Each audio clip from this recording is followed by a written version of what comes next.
What's going on, everyone? Welcome into Plizont's podcast. We are here with Varun Shankar from the Washington Post. He is the beat reporter for the Washington Wizards, and we're going to talk about the past, the present, and the future of this team so far. So, Varun, coming into this offseason, the Wizards finished 18-64, second worst record in the league, but obviously a ton of young development guys. What was kind of the outlook of the team going into the lottery before they knew they had the sixth pick? Yeah, I think the outlook was okay, we have some interesting young pieces. Let's see if we can add a centerpiece of some kind. At least that's the way that externally I was viewing it, because I think if you look at the players that they drafted in 2024 and in 2023, all of them have showed a good amount to varying degrees. I think Alex Sarr looked solid. I think Keyshawn George looked solid. I think Bob Carrington looked solid. Bilal Coulibaly a little bit shaky the second season, but still overall you could see the vision, right? None of them look like stars, though, at this point in time. And you need someone, obviously, in the NBA who can elevate you in that way. And so I think the hope was you have the second worst record in the league. You're tied for the best odds to get the number one pick and top three pick, all this stuff. And there was a hope that the Wizards might land a Cooper Flag, a Dylan Harper. Your mileage on Ace Bailey varies. And then it didn't work out that way.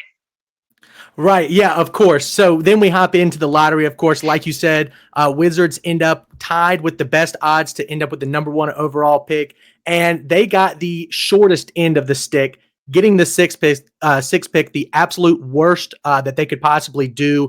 I did see, I believe you posted on Twitter, Will Dawkins was talking about before the draft, we had 0 picks going into after the lottery happened. Now we have the sixth overall pick. So it seems that the Wizards are taking the mindset of we're going to take what we can get.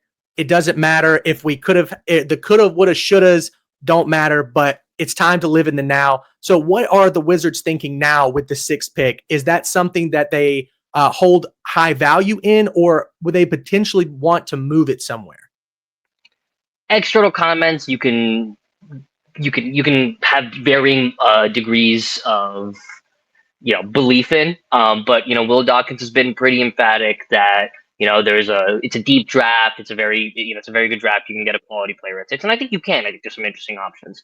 I do think that one thing that interests me is there doesn't really seem to be a clear-cut consensus after maybe the top 4, maybe the top 5 if you're like a real Trey Johnson believer. But after you get past that group of Flag, Harper, Bailey, Edgecombe, it opens up a lot from 5 to maybe even 12, right?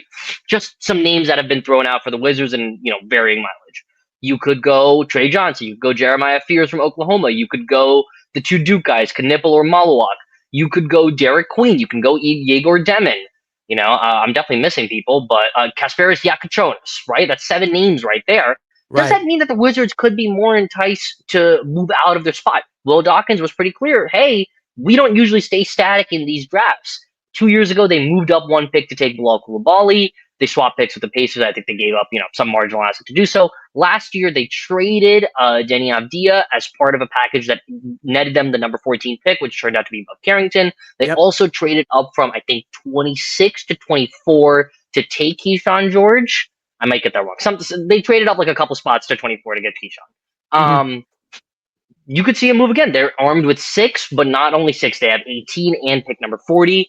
Right. Could they see a package to move up? San Antonio, you've heard some things about. You've heard some things about Philly. I don't know how much the appetite is to move up 3 slots. Is it worth giving up 18? Personally, don't think so. But, how much do you believe in that number 3 prospect? Ace Bailey fits the Will Dawkins archetype as someone who is long, athletic. He's a good shooter. There's a lot of holes in his game, but if you're someone who believes in your player development apparatus, I've been calling Ace Bailey the I can fix him prospect. And if the Wizards believe they can, and if they have a strong belief in their player development system, maybe they do. Yeah, great answer there. I definitely think that a guy like Ace Bailey or Trey Johnson would kind of fit the mold of shooting the basketball at a very high clip for the Wizards. It's clear that they do need a primary scorer, not necessarily maybe a primary ball handler at this point in time. So that kind of moves into my next question is, positionally on this Wizards roster, where are they looking to add value in the draft? It seems obviously that they have their star center or future star center ready to go. But the rest of the roster looks like they could obviously make improvements. So where do you think the Wizards will go with maybe the sixth pick and or the 18th pick? I think it's best player available. I mean, you talk about the stars, future star center and Sar, and maybe that's one spot where I would be somewhat surprised to see them go with Malawak at 6 or a center at 6. But nobody has shown enough that the Wizards can afford to cut off potential development pathways or potential options at pick number 6. You just have to pick the best player available and figure it out down the line. If the 76ers, I think they drafted, Embiid after having drafted Nerlens Noel. If they didn't draft Embiid because they were saying, "Hey, we have Nerlens Noel," where would they be ending up right now, right? So, um, the Wizards, no one has solidified their spot to that high of a degree where you can't draft another player. I think you saw it at the trade deadline. I mean, the Wizards acquired Trey Johnson, or not Trey, AJ Johnson, Right. despite already having Bub Carrington and Jordan Poole on the roster. So it is purely a best player available situation. Now, I think that your point about them needing a primary scorer is a good one. They don't have someone right now who can reliably score. Jordan Poole can, but I don't think that he's someone that you want to be your number one player on a good team as of right now. But at the same time, you can't sell out on trying to get a scorer and compromise some of your other principles. The Wizards want to be a long, athletic, defensive-minded team, and if you can find someone that can help in those areas, you have to make sure that you stick to the principles that have brought you to this point, because you're probably gonna have another top pick next year. So wait on that, and you don't have to cash in everything right Absolutely. So mentioning, the strategy long term of trying to be long, athletic, and defensive minded. I think of a guy like Derek Queen, kind of a hometown hero here in the DMV area, but doesn't really fit the mold of now. long. I know he scored pretty poor on his athletic measures at the NBA Combine, and then obviously you can see the film. I would not define him as defensive minded. So Yeah. where does a guy like him sit with the Wizards at 6, but him kind of falling in the prospect rankings as far as guys as the big guys like ESPN and Yahoo Sports go? Yeah, I don't know how the Wizards would value Queen. There are obviously the athletic concerns that you pointed out, but he's got obviously a great basketball IQ and a real good feel for the game, and that's something they also value. I think we saw with Keyshawn George last year, who didn't test particularly well at the combine, that the Wizards may be willing to take some athletic risks on some less athletic players. The thing Right. about Keyshawn is he maybe didn't have the explosiveness, but he had positional size and length. And so maybe that helped him, and you saw it during the season, that helped him overcome some of those athletic issues. Hmm. I don't know. I got to look at Queen's wingspan, but I don't think he has a particularly great wingspan for his height. And so, Yeah, I think it's like going back and forth. slightly over 7-ish feet, I believe, is what he ended up measuring out at. I know he measured at 6'9", but I believe it's somewhere around that. But obviously on the tape, defensively, you don't see him being a certified rim protector or somebody that can No. he's not somebody that can sag off on the perimeter and still get his hand up and contest a shot, Yeah. in my opinion. So yeah, I don't necessarily think that it fits the Wizards mold, but like you said, they have been willing to compromise a little bit on that in the past, so that they kind of, what you were saying, take the best available player, and maybe Queen is that at 6, or maybe if he falls to 18, which is kind of the projection that he's on right now. But I digress. There's plenty of other guys that I think the Wizards would be enamored with at 6. Specifically, one guy in Trey Johnson that I do believe has that potential to fall out of the top 5. We talk about the draft overall. I believe it's a really strong top 5 in Edgecombe, Bailey, Cooper Flagg, and Dylan Harper. And then I think Trey Johnson's kind of that 5th guy, but I don't necessarily know if all 5 of the teams in the top 5 currently for the lot or for the draft order would necessarily agree with that. So what do the Wizards think of a guy like Trey Johnson? I do believe that he could fit the mold, but what are your thoughts? It's unclear. They're obviously keeping all this stuff very close to the vest. I Of think that there course. would be interest with Trey Johnson. I think he has a lot of the skills that the Wizards like. Um, and, he's big for his size, for his position, I should say. I think there's some room for improvement. We talked with them a little bit at the combine. It was a nice conversation. So I mean, we'll see. He brings a scoring that they would obviously love, but Mhm. yeah, I think he's someone they definitely have to consider at number 6. Yeah, I definitely think so as well. I guess it's kind of a with the draft as always, whether it's the NBA, MLB, NFL, it's always kind of a wait and see kind of thing. Nobody knows what the team in front of them is absolutely going to do, so it is definitely a hide and watch kind of contest. Just waiting to see what each and every team in front of you is going to end up doing. But kind of moving on into the off season, I wanted to talk about free agency or the mindset of the Washington Wizards heading into next year with guys like Jordan Poole, Marcus Smart, maybe Chris Middleton, who don't necessarily fit the timeline of trying to be a championship contender in the next 3, 4, maybe 5 years. What do the Wizards kind of view with those guys that have veteran presence but don't necessarily fit the timeline? Yeah, I think it's a push and pull on what they could get. Specifically with Smart and Middleton, who are on expiring contracts. I think there's Mm-hmm. a pretty good chance that one, if not both of them, are moved by the trade deadline.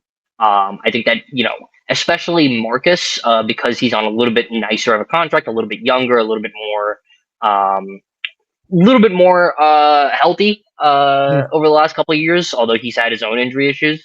You could see him potentially get flipped at the deadline to a contending team. Middleton carries a bigger salary, so it would be some level of maneuvering needed, but I still think that there could be, there moves like that could be in play. Um, Poole is a tough one to think about just because he's had a really nice impact on the young guys and he's still pretty young. Yeah. I think the Wizards would need to be somewhat pretty impressed with whatever offer they got for him. And I don't know that they would get one right now just because, again, he carries a really hefty salary. Yeah, I definitely agree with you there. I think that Poole is somebody that could be a transitional piece for the Washington Wizards, very similar to kind of what David Lee did for the Golden State Warriors back in the early 2000s. You know, he was a little bit older than Poole is now, but it was clear that he was not going to be the future player that is a part of a dynasty. However, he does provide leadership. He is somebody that's young enough to relate to the younger guys, but not too young to the point that he becomes a pivotal part of your roster. So definitely an asset both on the team and or off the team. But moving into the actual 2025-2026 season, the Wizards' outlook I would I would define as muddled, I guess, specifically around their 2026 draft pick, which you reported is indeed protected. It is a top 8 protected pick, but without that protection, if it falls into the 9 and below range, it would go to the New York Knicks. So, what would you think that the Wizards are, quote unquote, trying to do? Obviously, not going to imply tanking, but there is obviously a sentiment to tank here. So, what do you think the Wizards' outlook is? I don't think the outlook is particularly muddled. I think they're going to be a bad team. I think they're Yeah, happy about finishing near the bottom of the standings, to be quite honest. I think they really, really want to keep that pick. It is like it could be a premium asset for them. I think that they still believe, like Will Dawkins was explicit about this in his end of year press conference. He still believes that this team is early in its process, even after a couple of drafts. Again, it's about to be his third draft. And the opportunity to land a prospect like AJ Debansa. I think I might be pronouncing it that's wrong. correct. Yeah, Darren, look at that. Darren Peterson or Cam Boozer. Those are the top three guys at the top of the 2026 draft. And I think any one of them would be great additions for the Wizards. And I think that Will Dawkins is keeping a very close eye on those guys, and he would love a chance to draft one of them, right? So I think the Wizards will continue to have it will be another season of low wins. The only exception I will say, and this is something that Dawkins opened up the possibility for, if the Wizards' young players take enough of a step, and it would have to be a really big step from all of them, so that this becomes a more competitive team this year. Maybe we see a change in strategy. Maybe we see the Wizards speed up some of their process to take advantage of the growth that these players have shown.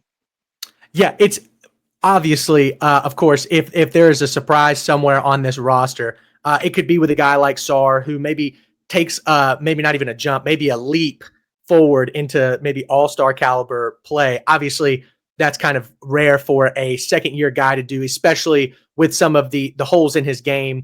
There's clear need for development. It does definitely seem like what you're saying from the outside looking in, like the Wizards are going to be, not the best team in the NBA this next year. I definitely think that the team is looking forward to the 2026 draft, but I want your opinion on whether or not they view this draft as something of extreme value. For example, last season's draft, it's kind of a wash among the majority of NBA scouts, GMs, and whatnot. But this year's draft has got just a ton of potential star-studded talent. So, do you think that the Wizards are not, the word taking seriously is obviously a euphemism, but do you think they're really invested in this draft as opposed to a draft like next year with some high caliber players that they would have a real chance at?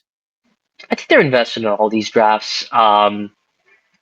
It's interesting you bring up the point about last year because I saw the same thing, especially at the top. There wasn't these Mhm. standout talents, but the Wizards traded back into the draft for two additional first round picks. So Very true. what does that signify about how they view it? Why did they feel like hitching their boat to that draft in particular was an interesting strategy? I think to them, honestly, more picks the better. I think there's some level of obviously you want to take good swings, but I think there is some idea of volume helps just because it gives you more shots and bites at the apples. It's a kind of NFL adjacent strategy. So I would say that they, just want to get as many picks as within reason.